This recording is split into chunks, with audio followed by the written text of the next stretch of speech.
शब्द विचार। बच्चों, आज मैं आपको शब्द विचार समझाऊंगी। शब्द किसे कहते हैं, उसके विषय में जानते हैं। नीचे लिखे वर्णों के आधार पर बनी शब्द सीढ़ी को ध्यान से देखिए व शब्दों को पढ़िए। कौआ, आदमी, मीना, रथ, थर्मस, सफल, लहसुन, नगर, रहीम, महिमा, माखन, नकलची। तो बच्चों, आपने देखा और पढ़ा ये सभी शब्द कई वर्णों से मिलकर बने हैं और इनका कुछ ना कुछ अर्थ निकल रहा है। इससे पता चलता है कि वर्णों का ऐसा समूह जिसका निश्चित अर्थ होता है वो शब्द कहलाता है।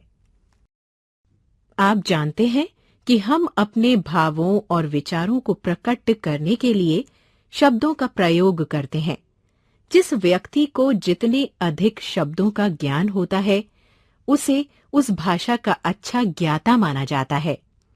बच्चों, शब्द कई प्रकार के होते हैं।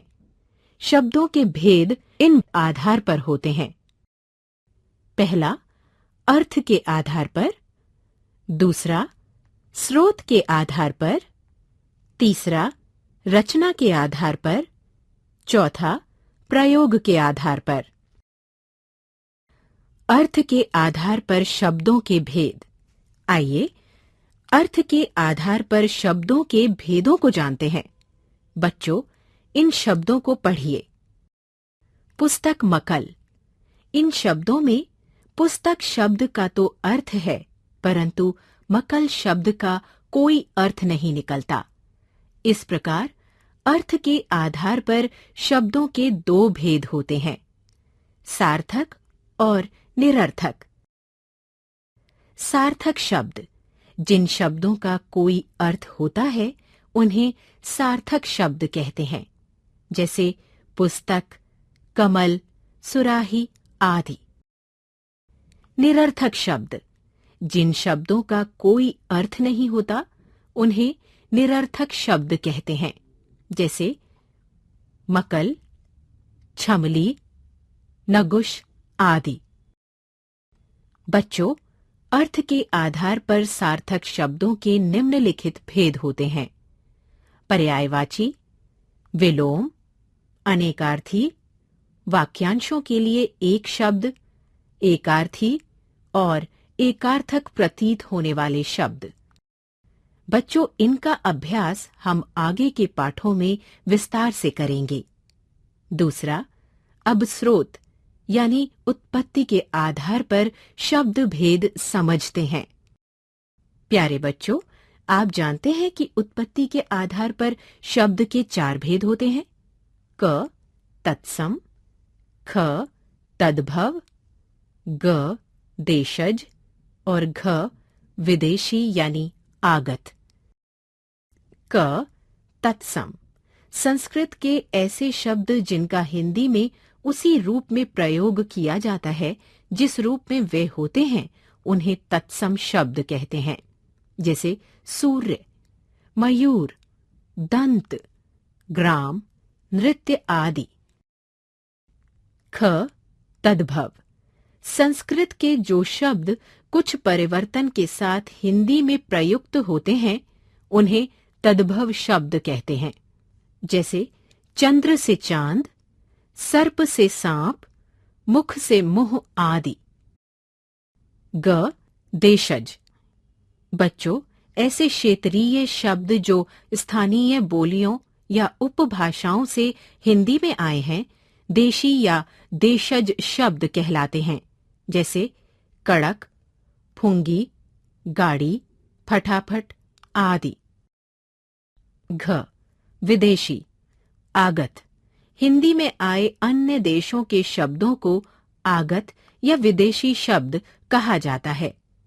बच्चों, आप जानते हैं आज हिंदी में अरबी, फारसी, अंग्रेजी, पुर्तगाली, तुर्की, फ्रांसीसी आदि भाषाओं के शब्द बहुप्रचलित हैं, जैसे हवालात, आईना, कैमरा, चमचा, कूपन आदि।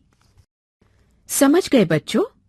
आइए अब रचना के आधार पर शब्दों के भेद की चर्चा करें। रचना के आधार पर शब्दों के 3 भेद होते हैं। क रूढ़ यानी मूल, ख यौगिक तथा ग योग रूढ़। रूढ़ शब्द। रूढ़ शब्द क्या होते हैं, पहले उन्हें समझाती हूं। क रूढ़ शब्द जिन शब्दों के खंडों का कोई अर्थ नहीं होता और जो शब्द परंपरा से किसी विशेष अर्थ के लिए प्रयोग किए जाते हैं, रूढ़ शब्द कहलाते हैं।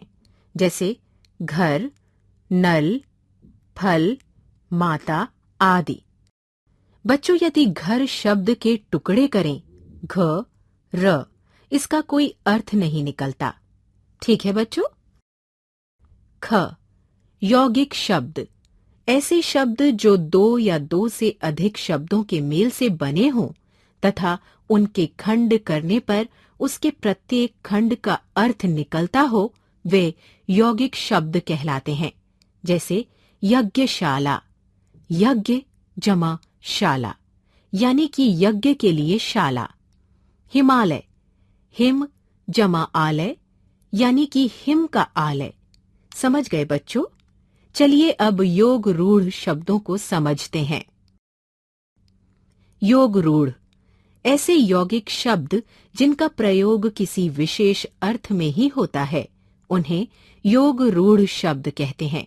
जैसे दशानन, लंबोदर, नीलकंठ आदि योग रूढ़ शब्द हैं। लंबोदर का अर्थ है लंबा है उदर, यानी पेट।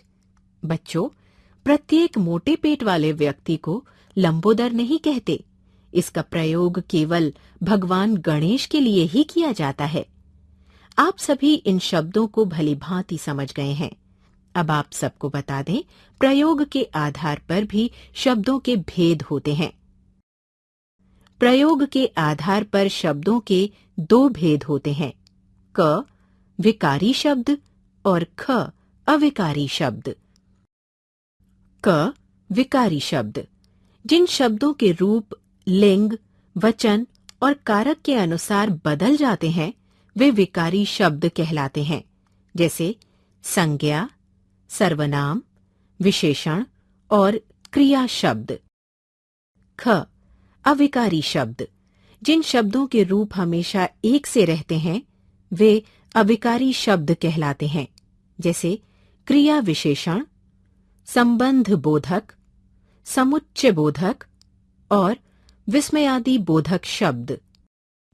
विकारी और अविकारी शब्दों का विस्तृत अध्ययन हम आगे के अध्यायों में करेंगे। समझ गए बच्चों?